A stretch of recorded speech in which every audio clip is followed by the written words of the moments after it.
Hello everybody and welcome to round 5 of the Potato Nation Multi-Class Championship here on ACC. We are live at the world famous Imola circuit, also known as the Autumnal Enzo Dino Ferrari circuit. As usual, my name is Stuart Brereton. I'm your commentator for this event. Joining me is my good friend Stephen Mullen, who is second commentator and race director for this event. Thanks for that, Stuart. Thank you very much, and I'm glad you could name the track by its proper name, because I sure as hell couldn't. I just know it best as Imola. But thanks for having us, folks, and looking forward to this one again after last week's ding dong with Herbert Froschel and Ashim. But I don't know if Ashim's racing tonight, which is unfortunate. But we have Ryan Ware back, and we know Ryan Ware and Froschel have had quite a good couple of battles in the previous races before as well. So yeah, looking forward to tonight as well, and looks like a lovely evening out there in Imola as well. If history, if history has served, if my memory serves me correctly, the last time Ryan Ware and Herbert Froschel had their battles together was back in Silverstone, where Ryan Ware fended off the little Ginetta of Herbert Froschel in the big hunky Chevrolet Camaro there, proving that the American muscle cars are just as fast and as capable of turning corners as their European counterparts are. So let's talk a little bit about the track itself. It's the famous Imola circuit, which has a long history of racing in general. It's very well known for hosting F1 racing throughout the years, especially in recent times, when the track made its return to the F1 calendar back in 2022, I believe. Sorry, go ahead, Steve. No, I was just saying that's interesting. Yeah, unfortunately though, I mean they were planning, F1 was planning to go racing at Imola this year, but unfortunately a flood happened in the area, and because of that, a Grand Prix could not be hosted there at the circuit. But the track itself is 5 kilometers long and contains 21 corners. Famous corners around this track including turn 7 at Tosa, the double left-hander at Rivazza, and turn 9 at Piratella. The racing took place here back in the 1950s, as it started life as a semi-permanent circuit before it became the track that we know it as today.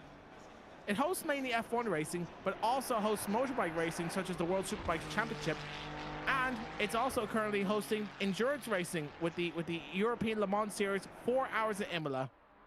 It has also seen a long history of racing, as you know, including the 1994 Grand Prix, where it saw the tragic accidents of Ayrton Senna and Roland Ratzenberg, who unfortunately lost their lives there that day.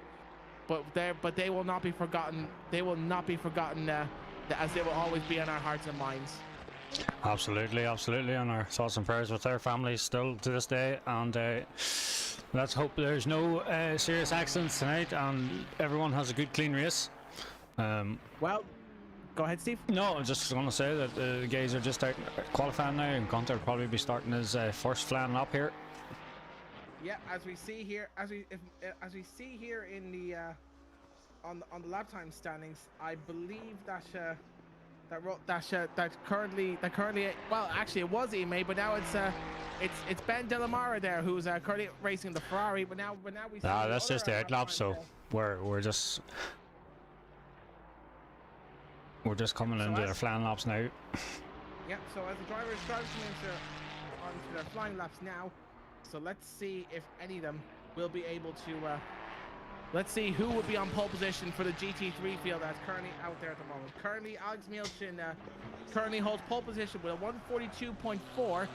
Well, he did, but now it's Delamara who's currently holding pole position. Chris Michael there now is currently in pole position, actually, excuse me, in the Porsche ahead.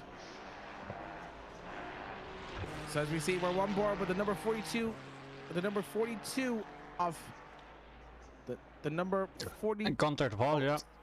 Yeah, Gunter de Paul. Thank you there, Steve. Yeah, the number 42 of Gunter de Paul, who's a double race winner here on Potato Nation.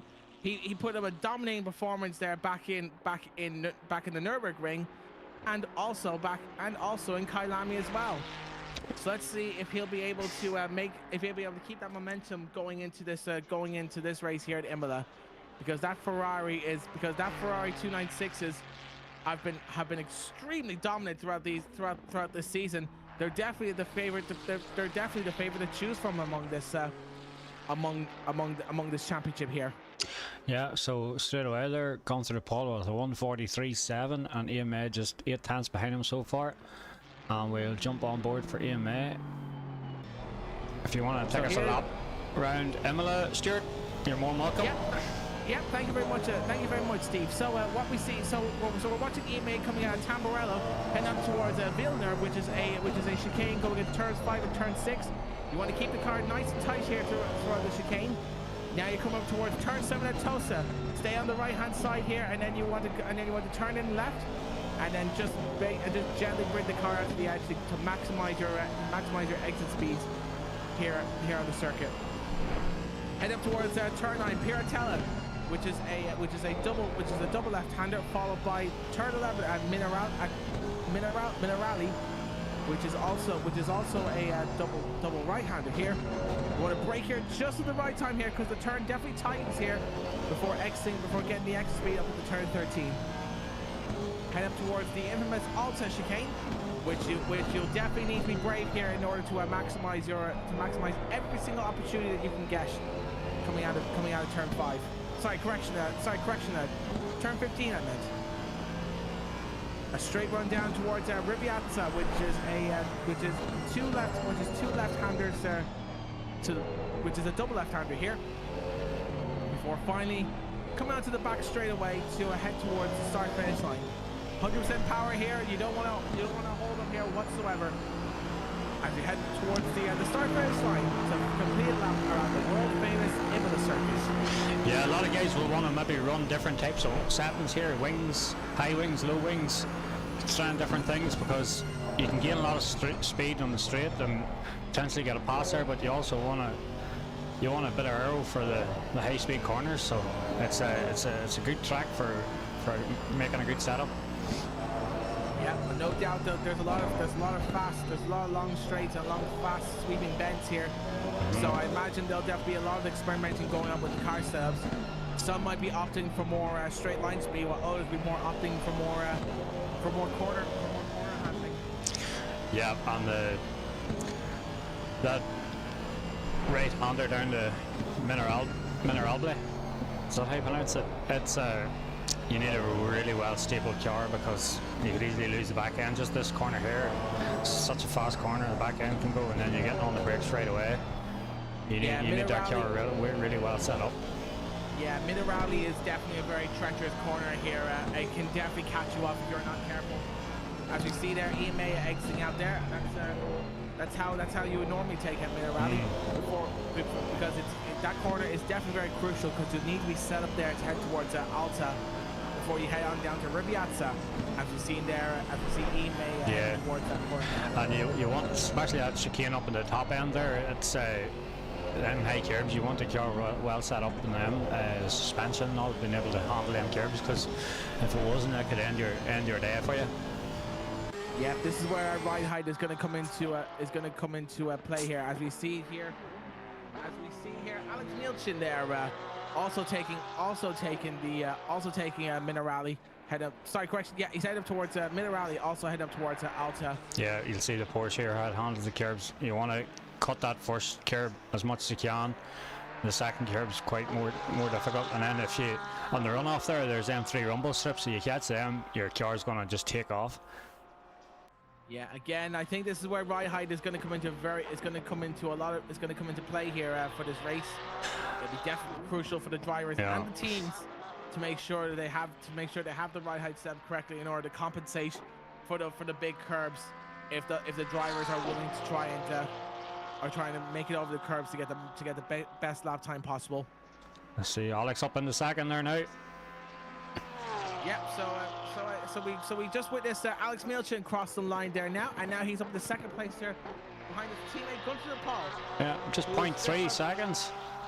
Yeah, just 400 of a second off Gunter Paul's lap time, which he has put in a 1:42.5, which is very good pace there from the Ferrari. Once again, that Ferrari 296 just showing the utter dominance in the current GT3 class lineup this year. You look at the time difference there between Gunter to Paul and pole at the minute, and back down to even deckers there. There's nothing separating them. Even P7, P8 there. You know, there's maybe 2 seconds separating all these guys. Yeah, it definitely shows how competitive the GT3 field is today. Oh, it's good to see. Oh, something happened. Kral, 100 behind Gunther de Paul there. Really? No, he's went to the pit.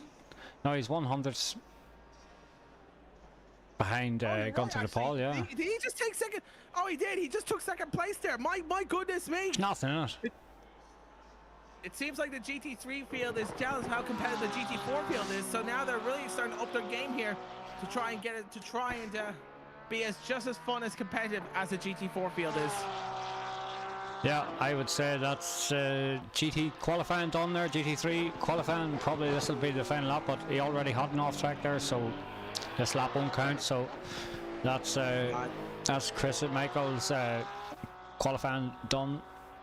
So yeah, I think he did that there. I think he did that there intentionally because he knew that qualifying was over and done with. Yeah. But now that GT3 qualifying is over and done with, let's move on to the GT4 field, which, as we know, it's been putting up some amazing racing here this year.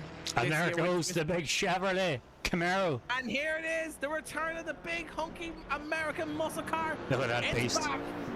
That big beast of a muscle car that won the first round of the championship is back here again in Imola. Look at that. I spy with my little eye a little Janetta there chasing down. So it looks like we could have another repeat of Silverstone all over again here, folks. Yeah. So as only this time that Ryan Ware decides he's going to get out of the way of Herbert Froschkel there to set up his own flying lap. Maybe he's looking a wee eye, keeping a wee eye on Herbert Froschkel to follow, see what lanes he's taking. If he can learn anything, maybe. Yeah, hopefully though. Hopefully though, it doesn't cost him too much in the championship, because if the standings here serves me correctly, in GT4, Ryan Ware is currently currently holding in 10th place in the championship, 3 points behind John McDonald there, and also 8 points behind Ruben Ashim, and over 50 points behind Herbert Froschkel. Luke Stokes in the GT4 Merc. Let's see how he gets on today as well. This track could actually suit this car as well. Yeah, I mean, if memory serves me correctly, it did struggle against the Janettas in Imola, but hopefully maybe this time Stokes will be able to maximize the potential of that Mercedes GT4 here. Yeah. To really get on top of the lap times of Herbert Froschkel. It's a lovely evening for driving tonight. Track temperatures are quite low as well. Yep, we're coming into the summer there now, so obviously it'd be a very nice day to go off and take our favorite car for a drive. And as we see here, just as what Lee Stokes is doing here right now.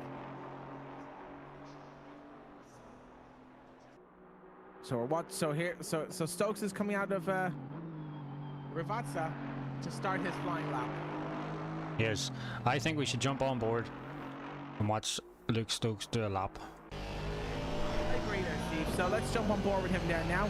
Here he comes now towards the start finish line and heading up towards turn 2,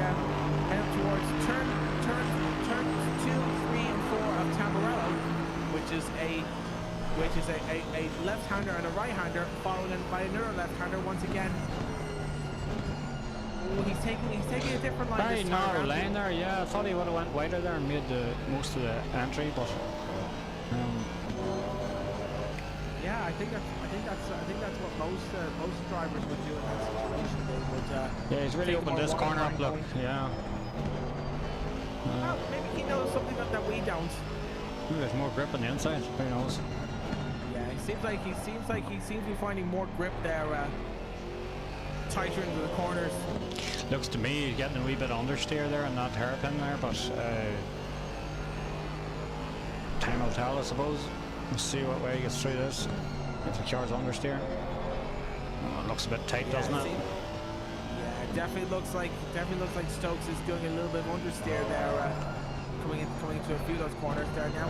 But let's see how the Mercedes handles itself at secure a key minerali. Yeah, I see a billboard land on the middle of the track there. Let's hope the stewards get that removed safely as possible. Yeah, hopefully that the stewards will be able to remove that very quickly, and then by informing the marshals, of course, that that bit of billboard needs to be moved. We don't want qualifying being held up. We definitely don't. And as we see here, Lee Stokes there in the end up towards Rivazza.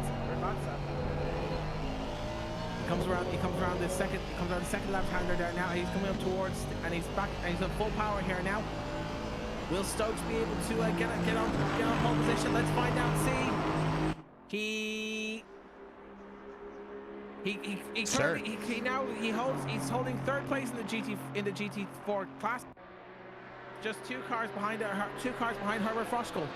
Yeah, Dean Power there as well, just a wee bit behind Stokes, but we're really waiting to see Ryan Ware get a lap in here. Maybe he's heading off track and his first lap didn't register, but we all know he'll not be far away. He probably needs time for that big hunky Chevrolet to warm its tires to have a fighting chance against the smaller European counterparts like the Ginettas. Very quick in the twisty bit of the track, but you'd expect a big Chevy Camaro to pull away in the straight. Over them ramps is probably a lot stabler as well. Than curbs, sorry. It seems like that the Chevrolet seems to handle itself better on the. Is that potatoes on his roof? Really? Did I see potatoes on the roof? And on the rear spoiler, top, it's hard to see in this angle, but yeah, it's hard to see here as well because my screen's get a helicam. That's too far away. My screen's a bit fuzzy at the moment, but I'm doing my best to look at the top of the screen there. So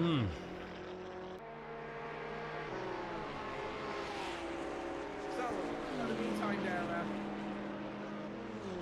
the meantime there, while we're waiting, let's give a big shout out to some of our viewers in the live stream chat. Steve Kirk says hello to you too, Steve, as well as Chris, who wants everyone to wish him luck. Good luck to you there, Stephen. And finally, the world, the man, the myth, the legend himself, Lawrence Dusaba, who's shown his presence in the live chat. Welcome, Lawrence, to Potato Nation, and we hope every single one of you there will enjoy this evening's race as much as we are. Yeah, welcome folks, and I hope you enjoy the commentary, and hopefully we're in some cracking racing in the GT3 class. It's very tight as well, and GT4 class is looking tight as well. Ryan Ware up into second now. He's just 7/10 behind Herbert Froschel and Ginetta, so he's basically hoping to stick with Herbert Froschel in the opening laps maybe, and press him into making a mistake maybe. Possibly, hopefully not anyway, but yeah, Ryan Ware once again maximizing that Chevrolet Camaro's full potential there, as he's now in P2 there behind Herbert Froschel there.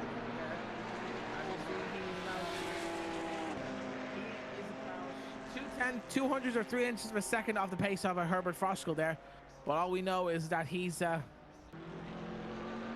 a good job being able to keep up with Froschel in that big hunky Chevrolet, just proving that he is a man of steel in that big hunky There's car. really nothing between these guys in the standings here, right up until Stephen Kirk, who's just a wee bit off the pace. Stephen Kirk said to me earlier, I interviewed him before the race, he was saying he's just learning the track and hopefully take the other guys' lines and go from there, but yeah, big shout out to Steve. Yeah, Steve Kirk, who's a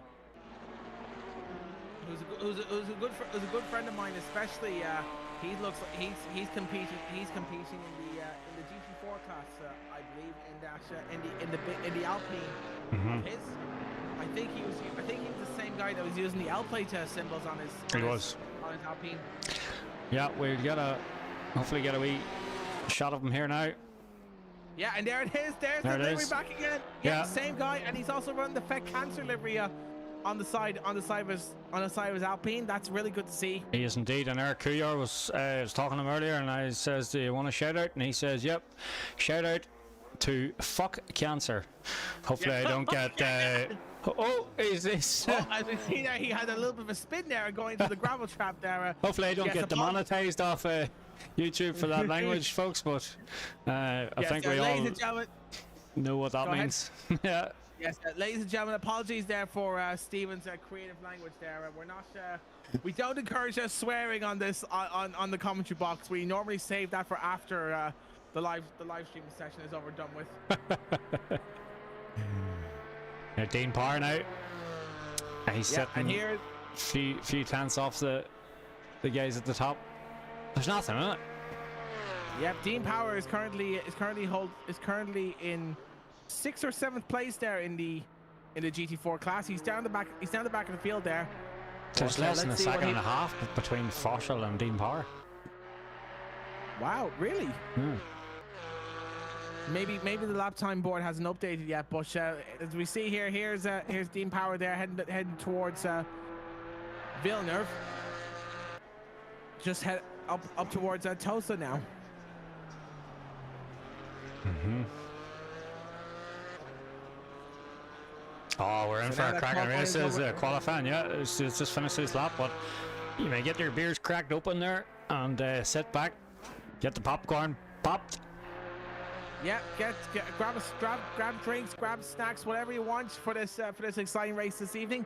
As we witness Dean Power there now on a storm of a lap here. Will he be able to, as he comes down towards Minerali, will he be able to? He's looking like he's on a flare. Yeah, it looks like he's on a very good lap here. Will he be able to claw up the field a little bit, or will he be staying in 6th or 7th place there in the GT4 class?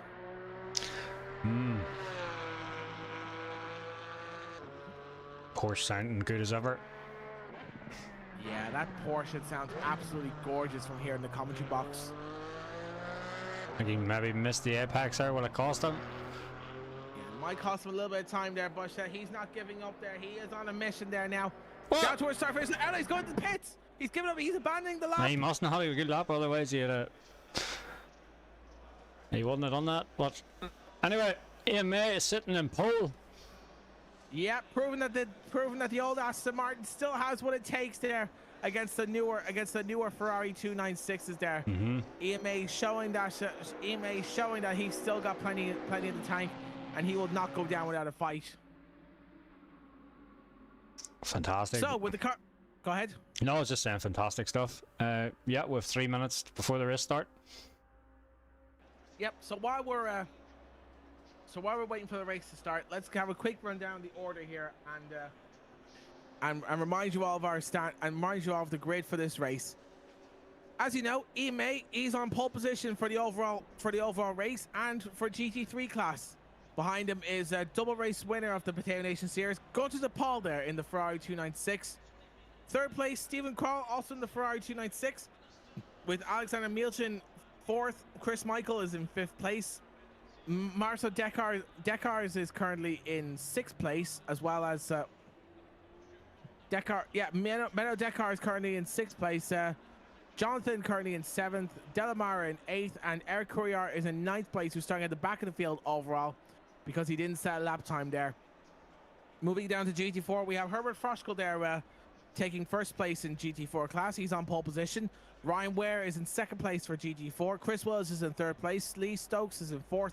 John McDonald 5th. Dean Power is 6th. Dean Power 5th.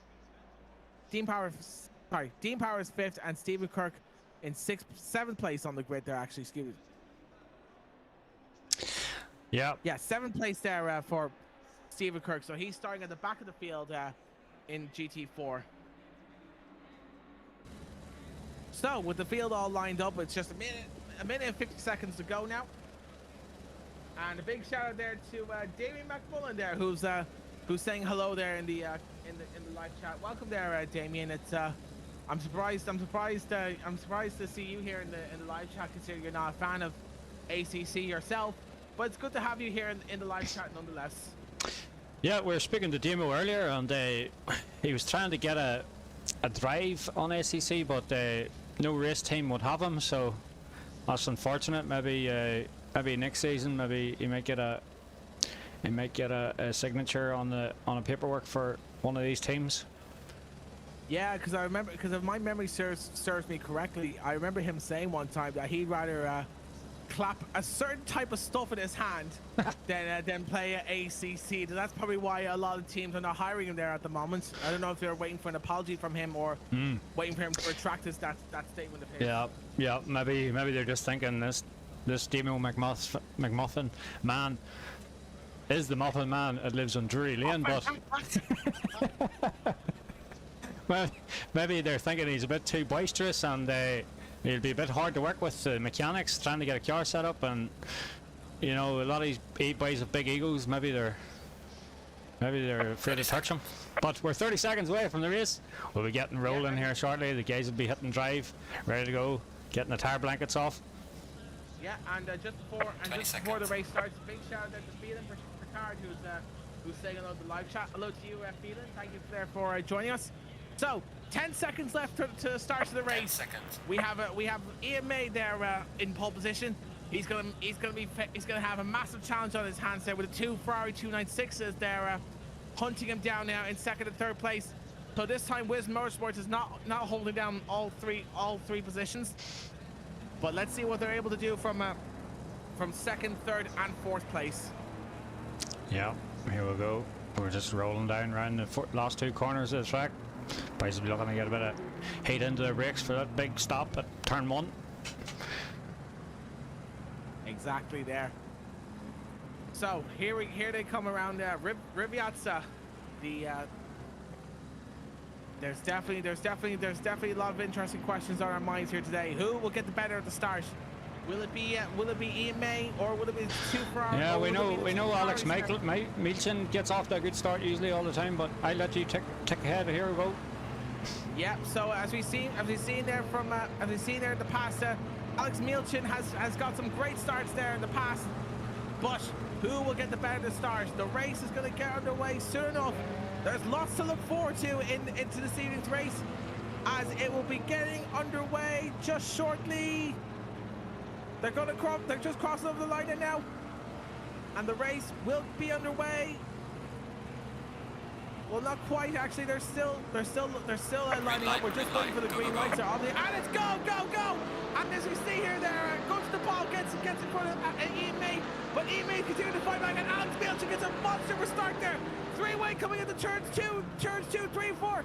Go to the ball, gets ahead, but Ian May slots in second place there, with Alex Mielchen chasing down in third place, and Stephen Kroll there currently in fourth place. Got the Herbert Foster now. Yeah, we're running back, looking down in the GT4 field. Ryan Ware is looking to try and get around the outside of the little Jeanette. Oh, there's a car off. Oh, was that car off there? Stephen Kroll. Oh, Stephen Kroll's after spinning off there. And as we see there as well, Ryan Ware was going around the outside of Herbert Froskel. Now, what happened there to Stephen Kroll there? Did he make a mistake there? Or like, he just caught the grass there completely. Yeah. And now he's beached in the gravel trap there. But most importantly, did Ryan Ware get past the trajectory of Herbert Froskel there, or is he still in second place in the GT4 class? Hard to tell here, but as we see here, going to the pole, he's currently around. He's trying to look. Well, he was fending off there of Ian May, who was looking around the outside, but Ian May currently holds down second place, and he's doing a fantastic job there, keeping up with the new Ferrari and the new Porsche in front and behind him at the same time. So around Riviazza there, and things are starting to settle down in the top 3. Now as we come down the straightaway there, how is that old Aston Martin able to hold out against some of the more younger, newer cars in the GT3 category? So across the line there now, going to the pole is currently your race leader, once again putting on a dominating performance there in the Wiz Motorsports field. Ian May taking a lot of care there. Ian May chasing him down second place, and now Alex Mielchen there looks like he's catching Ian May there massively there. Down into Villeneuve there, and it looks like the Porsche definitely has the better exit speed out of the corners more than the Aston Martin does.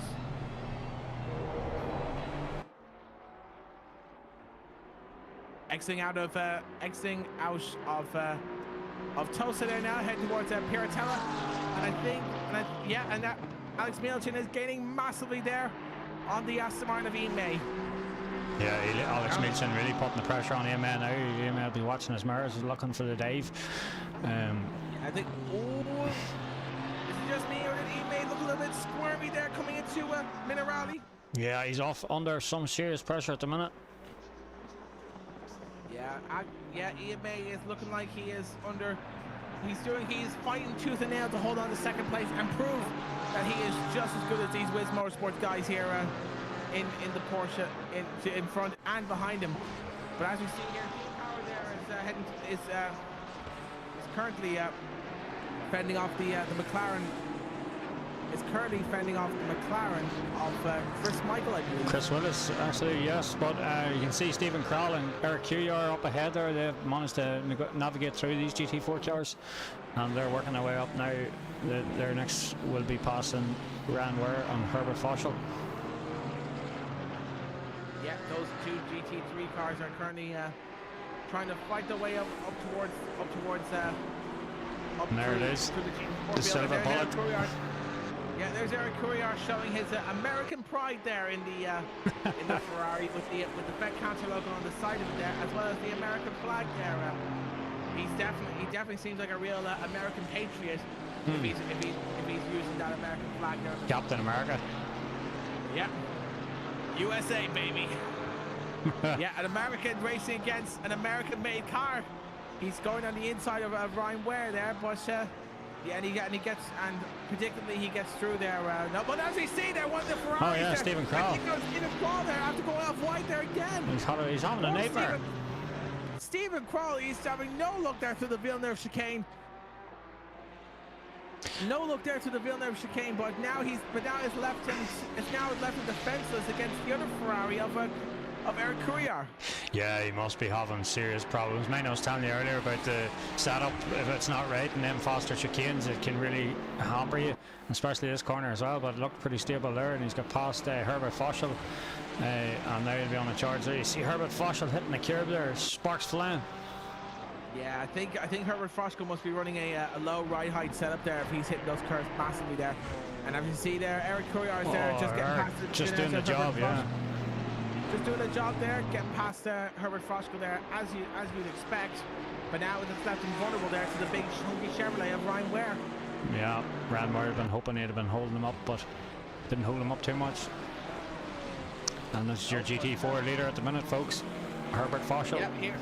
Yeah, Herbert Foschel, the previous race winner after a very hectic race over in Kyalami, where he raced against Ruben Hashim and won. Herbert topping the pole the standings at the minute. Yeah, currently he's out there showing his mettle once again in the GT4 class, proving that he is well confident behind the wheel of the GT4 Janesha. And as you see here, just up there, I believe that is the Porsche there of Chris Michael. Not sure who. Chris Michael there in the Porsche there just ahead. Sorry, no, you're gone, yeah. Yeah, my screen's a little bit fuzzy here at the moment, so it's very hard to make out the names here. But he's looking. I'm working to the best of my ability here. So Chris Michael there in the Porsche there. He's currently chasing down the other Ferrari on. That's Deckers, yeah. Of Deckers there, of Moto Deckers there in the Meno Deckers in the Ferrari just ahead of him. Yeah, he's having a good look here, and Deckers is watching his rear view mirror, and he's really struggling at the moment. Deckers, he had a good race last week at Kyalami, but maybe Imola's just not his cup of tea. No, maybe Imola is not the track for him, as he seems to definitely be struggling around here.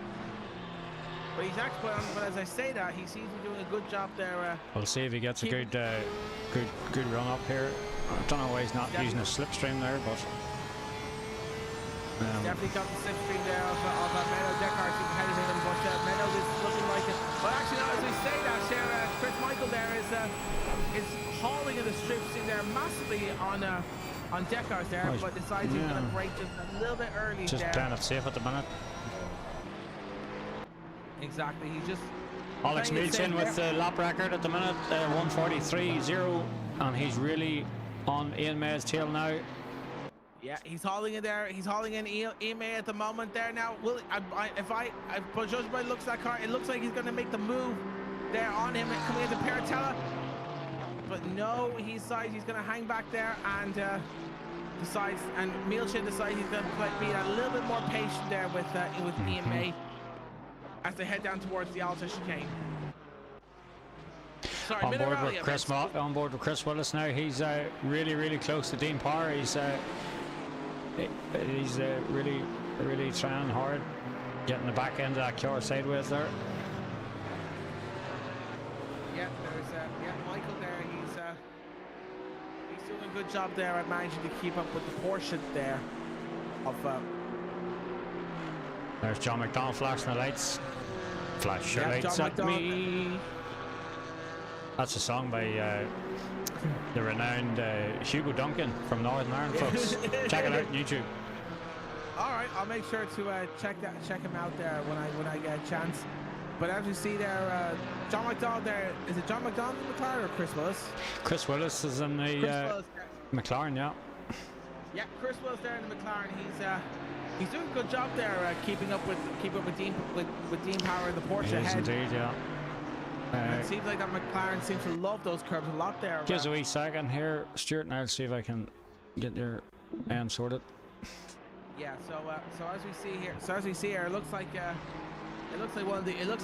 E-May and the Porsche of Alex Milchin there. Milchin there is looking like he's keeping up with the tail end of E-May, heading down there towards Tosa.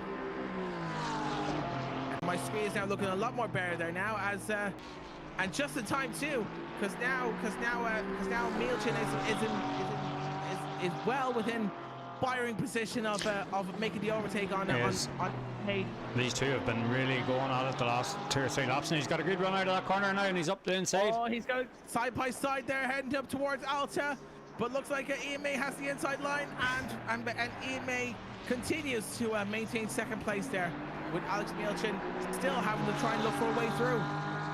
Yeah, Ian May had the inside of the entry into that chicane there, and Alex might send it here, but no, he's thought better of it, and he's just gonna maybe try and sit tight. But Aston Martin must have good power down the straight. Let's get a look, see how close he is. Will he get a run on him here? Use a slipstream. Exiting out of Rabasa and heading up towards the start finish line. Milchin, it looks like he's got a massive slipstream there on Ian May. He looks to the inside there, but will he be able to make a move there on Ian May? Oh, he breaks late coming in the turn too. He's blown it. Oh, and he's cut the track there. He's in the gravel. And he's messed up that braking point massively there. So that means Ian May continues to hold on to second place there. Goodness me, we thought there was going to be a crash there for a second, but Alex Milchin decides he's going to back out of this one and continues to fight against Ian May. But that's going to cost a massive amount of time there, and possibly even a few seconds between him and Ian May.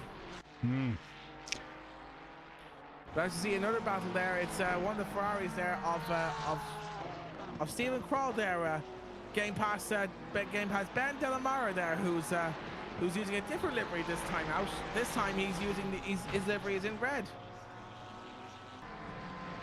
Yeah, this time Delamara is using the Ferrari this time instead of the Porsche. So did the Porsche not suit him in Kyalami, or what's the story? Oh, I don't know. I never got talking to Ben. He just said he wasn't really at the pace tonight. He probably didn't get as much practice in as he wanted to, but well, at least he's here racing, you know. And that's the main thing, I suppose. Having the crack with the boys. He is, yeah, and it looks like he's having fun in the Ferrari there as he's chasing down the other Ferrari of Stephen Kroll there. And here's another Ferrari of Dakars. He's chasing down Jonathan in the McLaren, and the McLaren's run wide. Yeah, but here's another old car there that's racing against a new car. John McDonald there in the McLaren, who's racing against the new Ferrari 296 of not sure Dakars, who that is. yeah. Dakar, yeah, Menno Dakar there in in the Ferrari. Sorry, my screen's got a bit fuzzy there again, but I'm working with this as much as I can. Good stuff. As Dekar's there, it's looking like he's oh, we had to pull it on. Just missed his breaking point there, and that's left him vulnerable to the Porsche there of Chris Michael there right behind him. Chris Michael's definitely going to have a look here. Yeah, and Chris Michael there is on the tail end of Dekar's. Dekar's there but Dekar's got the back, and Dekar's runs wide, and he's building a chicane. That gives Michael the little chance to look on the outside.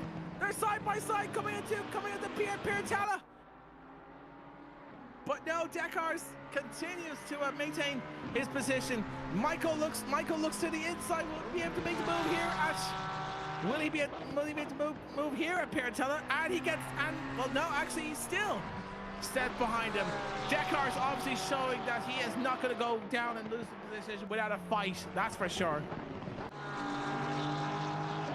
But now here's another battle here. Alexander Milchin and Ian May there continuing to be at each other's throats. Ian May looks like he's struggling massively against the Porsche of Alexander Milchin. Milchin and Ian May looks like but Alex Milchin and Ian May still holding on to second and third place there. These two are not letting up from each other, that's for sure. No, they're neck and neck this whole race, and Ian May is just really defending really well. Alex Milchin just can't get past. Oh, he's on the grass there, but I think he's okay. He wasn't on the braking area. That Aston Martin is super around Imola. Just looks fantastic in that JPS livery. Yeah, it looks like, and once again, Ian May is showing that that Aston Martin is just as good as some of the newer GT3 cars. When in the right hands, and Ian May is showing that here today. So coming out of Tosa, headed towards Piratella, Ian May is doing a fantastic job there fending off the new Porsche of Alex Milchin. But Milchin looks like he's desperately trying to break late there into Piratella. But Ian May is still doing quite a good job there. He's holding him off pretty well. Yeah, he's doing a great job fending off the Porsche of Alexander Milchin very well. And as we see here, Dean Power, he's still hot in the heels of Chris Willis as well. Yep, Dean Powers, Chris Willis are still at each other's throats. As they battle out for fourth place in the GT4 category, as Chris Willis is now pulling away from the Porsche ahead. But now at the top of the field there. Now here's Herbert Froskel there, starting to pull away from the big hunky Chevrolet of Ryan Ware. Ware looks like he's definitely struggling around the corners here, but hopefully he'll be able to make it up there in the straights as this big hunky Chevrolet is known for. Yeah, he's doing well to stick with the weeds in that at the minute. Like we're not even halfway through this race, and as the sun goes down over Imola, the track temperature will obviously drop, so it'll be interesting to see who's got their tire pressure spot on. Yep, this is the crucial bit down. This is what we saw back in Suzuka at the end of last season. When the tire pressures dropped, it was only a matter of who had the right tire pressures going into this race and who hasn't. And a big shout out there to Phelan Picard, who just mentioned in the chat that Ian just finished a 4-hour endurance race over in iRacing, known as the Nürburgring Endurance Championship. So obviously, if he's had a good result there from that championship, he'll be going into this Potato Nation ACC League as motivation for his last result from earlier on. That's fantastic, isn't it? 4 hours and then he's jumping into ACC with the Potato Nation guys. That's commitment. Great to see. Yeah, nope. I'd be interested to see what kind of mental strength Ian May has if he's able to do a 4-hour race. And speaking of mental strength, he's showing that right now as Alex Milchin trying to look around the outside of Ian May. But Ian May is showing that mental strength of his is a force to be reckoned with as there he goes, managing to fend off the Porsche of Alex Milchin. Great stuff there from Ian May. He is showing his mettle out there in Imola today. Yeah, he hasn't made one mistake yet. Alex Milchin right on him, and he's just snubbed everything he's tried on him. Fantastic by Ian May so far. He is absolutely on it. No doubt he's using all that mental strength from his 4-hour endurance race over the Nürburgring and iRacing as motivation for this race here on ACC. He's zoomed in. And he's showing that right now here today. He is, indeed. Out towards Villeneuve there now, and it looks like EMA is. No, but EMA, as I say that, EMA is run wide, and Alex Milchin has finally got past the stricken Aston Martin there. Oh no, the commentator curse strikes. They was doing a fantastic job there, fending off Alex Milchin. We go ahead and jinx it, and now EMA has now down to third place with Alex Milchin there now in second. Oh no, commentator curse. Yeah, the classic commentator curse there has taken its effect there. Goodness me, what if I regret opening my mouth there that time. But there's no time to worry about there now, and Alex Milchin now has his head down to try and build a gap there from EMA behind him. Yeah. He's 7 seconds behind Gunther de Paul, who's out in front here. He's having the race of his life. And yeah, Gunther de Paul, once again, he's putting up another dominant display here at Imola, just like back in the Nürburgring and Kyalami, and now here too. Still loads of time left for him or Alex Milchin to catch up to Gunther, but Gunther will be steady enough. He'll see that Alex Milchin's got past him now, and he'll be watching the pit board to see if Alex is catching him or not, and then he'll know to push on or not. But he's slowly catching the GT4 cars now. John McDonald up ahead, that's going to get interesting for everyone. Correct. Yep. And now here's Gunther de Paul there now navigating the GT4 field here. So there's plenty of space between him and Ian Major's head. But as we say that there he is behind the big hunky Chevrolet of Ryan Ware, who's chasing down the Ginetta of Herbert Froschel there. Oh, actually, no, that's not Ryan Ware. That's actually one of the Porsches there of Chris. That's John McDonald there, yeah. John McDonald there in the Porsche there. I thought he was in the McLaren there. He got past Gunther got past John McDonald there, pretty handy anyway. He'd be happy enough for that. Yeah, he did a good job there. Wasted no time getting past the Porsche of John McDonald. Around the out, and now there he goes taking the Porsche of Dean Power there. Blue flags waving there for Chris Willis as well. Yep, blue flags are waving everywhere for the GT4 field to get out of the way of the GT3 field. No doubt that and as I say that, Ryan Ware, he looks like he's closing in on the Ginetta of Herbert Froschel. Now this is crucial here. Now we're on the start finish straight away. This is where this big hunky American muscle car will have the upper hand. Yeah, he's really reeling in now. He's in the slipstream of the Ginetta. Up towards the Ginetta, coming up towards turns 2, 3, and 4. Asha at Tamburello. Will he be able to catch up here? He definitely looks like he looks like he's closing the gap there massively there on Herbert Froschel there now. Could we have a Kyalami part 2 here? Only this time against a big hunky muscle car. Yeah, that's one thing I wouldn't like to look in my rearview mirror and see is that big Chevrolet coming at me. Yeah, to say that, Herbert Froschel looks like he's gone slightly wide out of Villeneuve, and Ryan Ware, and because that Ryan Ware is starting to close the gap even more now on Froschel. Yeah, Froschel maybe starting to feel the pinch. Seems like it there anyway. If he's going wide there at that chicane, no doubt that Ryan Ware is, Herbert Froschel is starting to feel the pinch. Ryan Ware is sniffing blood there on Herbert Froschel. He's braking later than Herbert Froschel coming into Alta. Yeah, Ryan Ware could be better driving at night. He might have his glasses on, he can see where he's going. Herbert may be struggling at night, maybe the lights aren't bright enough on that Ginetta. But as you say that there, looks like Ryan Ware is closing even more now on Herbert Froschel there. Herbert Froschel there is now panicking as to how he's going to fend off against his big hunky Chevrolet. But no doubt that Ryan Ware is Ryan Ware. He's in perfect firing position, heading up towards Riviazza. He is. He'll be looking to get a good drive out of the final corner here and really bring it to the Ginetta on the home straight. No doubt about that. Now down to start finish straight away. This is where the big muscle car is at its best. Oh, he's cutting massively. He's in the slipstream there. He's a long way to go.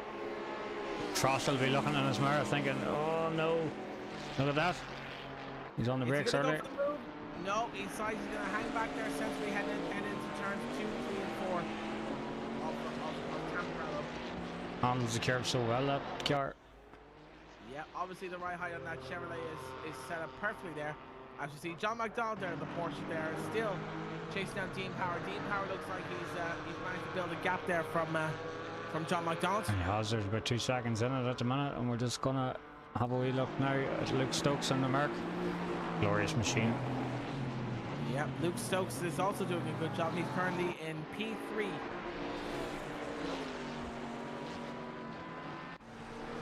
Stephen Crowell is still hunting. Oh, and Deckard, they made a mistake. Deckard has spun up at Tamburello and he's hit the barriers. He's hit the barriers and he's off. He's basically in the grass there, and that's going to cost him massively there. And now he's down 2 places there, and now he's down to 2 places there. I believe he's right behind Chris Michael there now. Well, what happened here with Menno Deckard? Did he lose it? Yeah. He just tail end of the car at Tamburello, and he just spun off there into the grass. So no, he didn't hit there, luckily, but now it's going to cost a massive amount of time there to try and get back up at the top of try and get back in contention of the race. Yeah, he just had a real tank slapper there, didn't he? He did indeed, and that's going to look like it's going to cost a massive amount of time. Oh, and then as we said, Alex Milton is pushed off this big Chevrolet of Ryan Ware. And Ryan Ware, as you can tell, he is obviously not happy with that. He's flashing lights there at Alex Milton there. Alex Milton looks like he got way too involved in the battle between Ryan Ware and Herbert Froskel. Oh, now look what's happened here. Alex Milton, oh boy, it looks like, oh, he just missed the braking point there, and he's having to shove in the big Chevrolet of Ryan Ware off the circuit. No doubt Ryan Ware is fuming inside that car as he flashes the lights there, and Alex Milton saying, I don't like what you did there, good sir.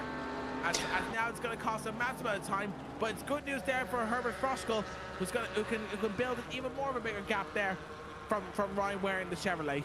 Yeah, Ryan Ware's definitely suffered there. He's lost over a second out of that because of the lunge by the Porsche, but I suppose Alex will be thinking he's got a race on his own hands and he has to catch Gunther de Paul, but as we've seen last week at Kyalami, it can really affect a race, and it's a hard one to call. It is indeed, yeah. It's very hard to call there. From my perspective, it looks like Alex Milton just got too late there, got a bit too late there on the brakes, and now because of that, he's after pushing Ryan Ware off and ruining his race altogether. Yeah, well, we'll see if Ryan Ware doesn't get back at Herbert Frostel because of that. I think there might be a Stewart's inquiry, and the race directors and race control will have to look into this and maybe see if there's any penalties to come of it, but we'll leave that for them to decide, and we'll just focus on what's happening now. And at the minute, Alex Milchin is about 6.5 seconds off Gunther de Paul, so he's slowly caught him, but I don't think he's catching him quick enough. There's 10 minutes left in the race, so another maybe 4 or 5 laps, I suppose. Yeah, it's hard. It's very interesting to tell what will happen in these last 9 minutes of the race. We were looking at an exciting GT4 battle there a second ago, but now it looks like that's out the window now, thanks to Alex Milchin there pushing the big Chevrolet nearly off the circuit there. But here's one battle here and there now, as we see Stephen Crowell there chasing down the McLaren of Anthony Johnson there heading towards Tamburello. Oh, he's hard on the brakes and he's punting him. Oh, did he make contact? He did. Johnson is spun off, and that's caused a massive traffic jam. And it looks like there Stephen Crowell has got the position there. Now I'd be really interested to see the replay. I was just looking at the driver standings there to see what Jonathan's first name was. So let's see what happened here. Jonathan just got the breakdown. Oh, there was contact there, and he spun Jonathan off there into Tamburello there. Obviously, Stephen Crowell tried to give the place back to Jonathan, but at that point he had no choice but to just keep going. Yeah, Jonathan just was in all sorts of shapes there, and he had no choice but just drive on there, I suppose. And that's unfortunate. That's a racing incident. He just got on the brakes a bit too late and just misjudged his brake marker. And especially in the slipstream, you're carrying a few extra miles per hour, and it can easily happen. Can indeed happen, as we see Menno Deckars there now chasing down Chris Michael in the fourth head. And a big shout out there to two people on our live stream, Mr. Gearing, who says good evening, and Jim Hughes, who says shocking, didn't even stop to swap insurance. I think he's referring to the incident that happened between Jonathan and Stephen Kroll there. Very good, very good. He just drove off like nobody cared. Yeah, well, Jim, you got that in Potato Nation. Yeah, I mean, there's not one bit of courtesy there from those two incidents. It's ridiculous. Honestly, ridiculous. As we see the Porsche there of Chris Michael there being pushed off there by one of the I think that was the Ferrari there of Stephen Kroll. I think that was Imola there that was pushed off there actually. Oh, I don't know what happened there, but Christopher Michael has lost out the two positions, and Jonathan and Daggers have got through. Yeah, is that Imola in the no, that's I think, is it? It's hard to tell. It's hard to tell with how fuzzy my screen is. No, it's Jonathan. It's just his black McLaren.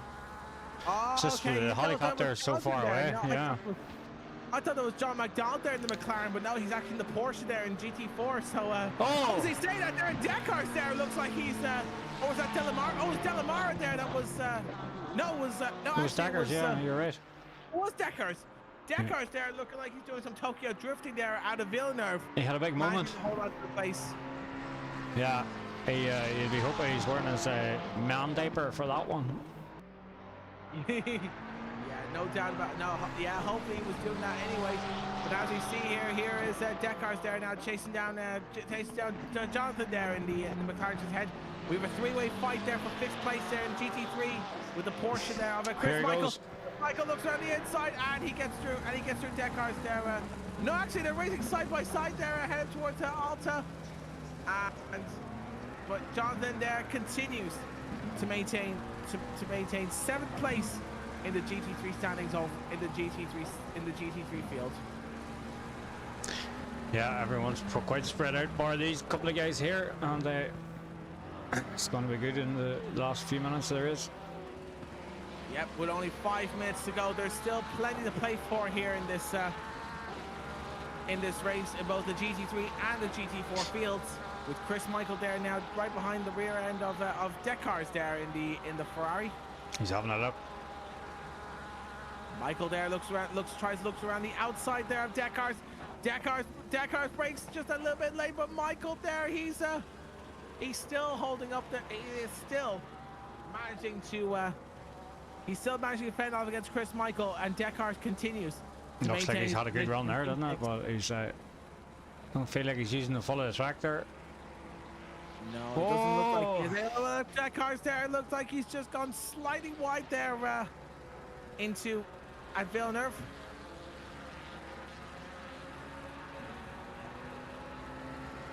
But no, he's still holding on to P6 in the standings. Oh, and Chris Michael there is gaining massively on Deckars at Piratella. And it seems like that Porsche is looking like it's got some serious braking power there at some of the tighter corners there here at Imola. Yeah, he's just lost a bit of time there. He caught the curbs in the way to Le Miserable. I think Le Miserable, that's what I'm thinking of. It's the wrong thing altogether. Awesome.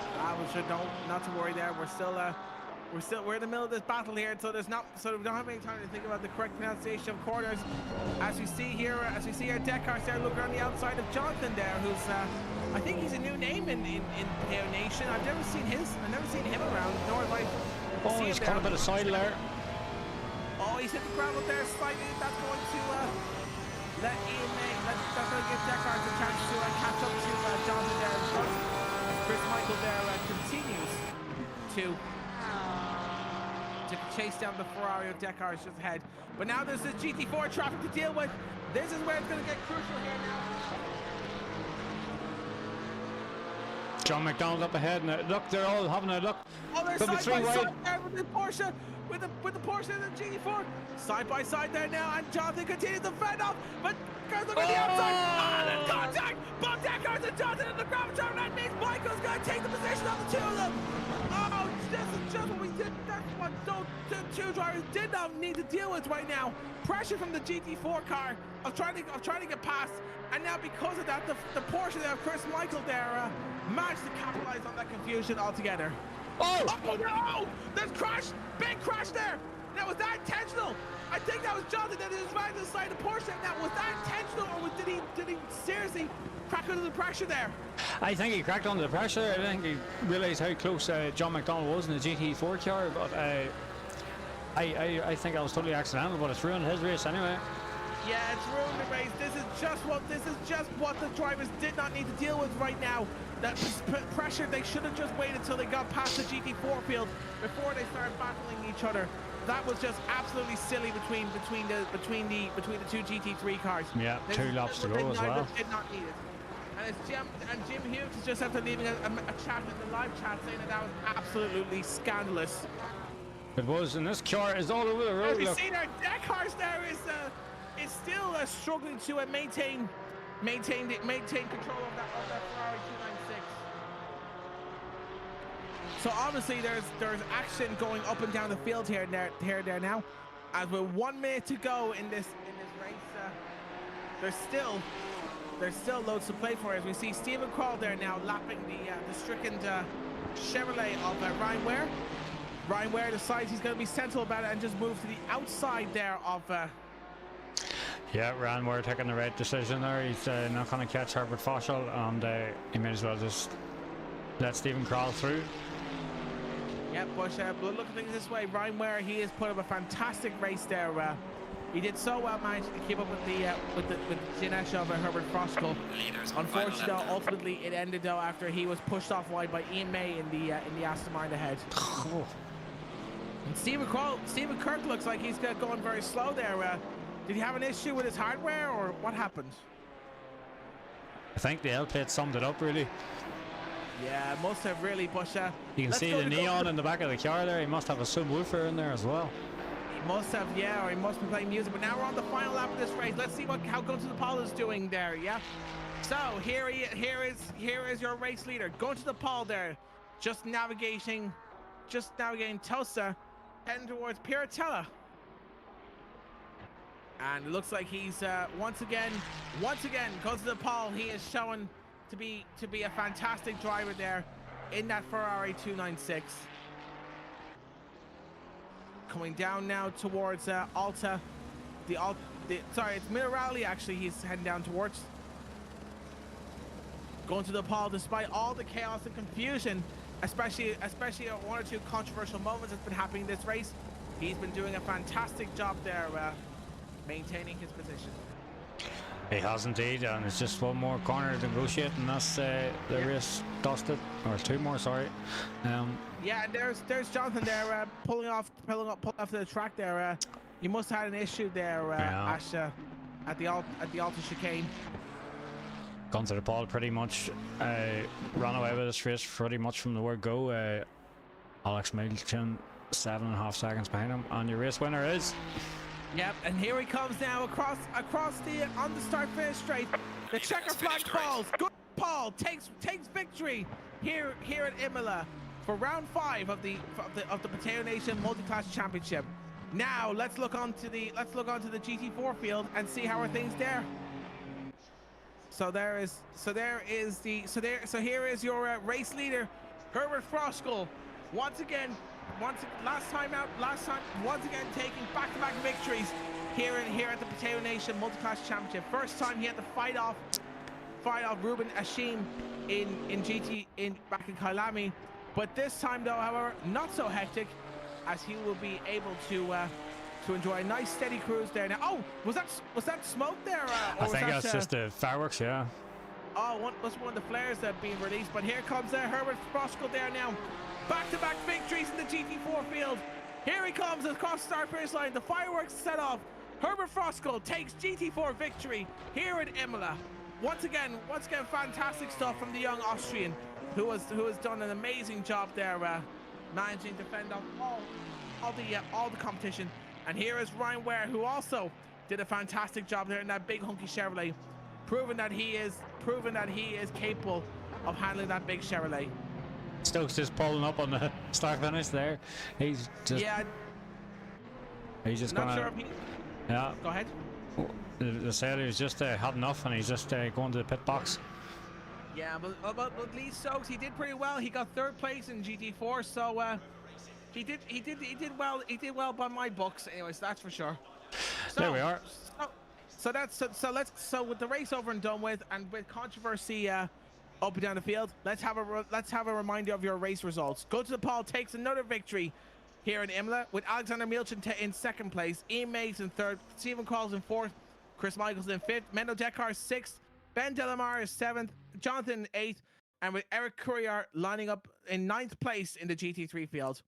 Herbert Frosco takes victory in GT4 with Ryan Ware in 2nd place, Lee Stokes is in 3rd place, Chris Wilson in 4th, Dean Power 5th, John McDonald 6th, and with Stephen Kirk rounding up the entire grid. So let's go ahead and grab our interviews with our race winners, Herbert Frosco and Gunther de Paul. Shall I go off and grab them there, Stephen? Yeah. Okay, Grant.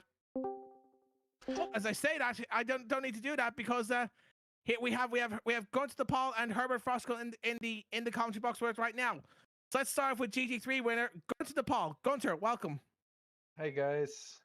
Yep, Gunther, congratulations! Back-to-back victories. Back-to-back victories in here in Imola. There, who can stop you? I don't know. I was hoping Alex was going to stop me today, because usually I'm not really great at Imola, but yet again a victory. What can I say? I'm very happy. Good for the points for sure. So yeah. Now let's talk about the tire pressures going into this race. Did you know that this will be that the race will be going into nighttime as the race progressed? Or, no, I didn't notice actually. I only started noticing about 10 minutes in that it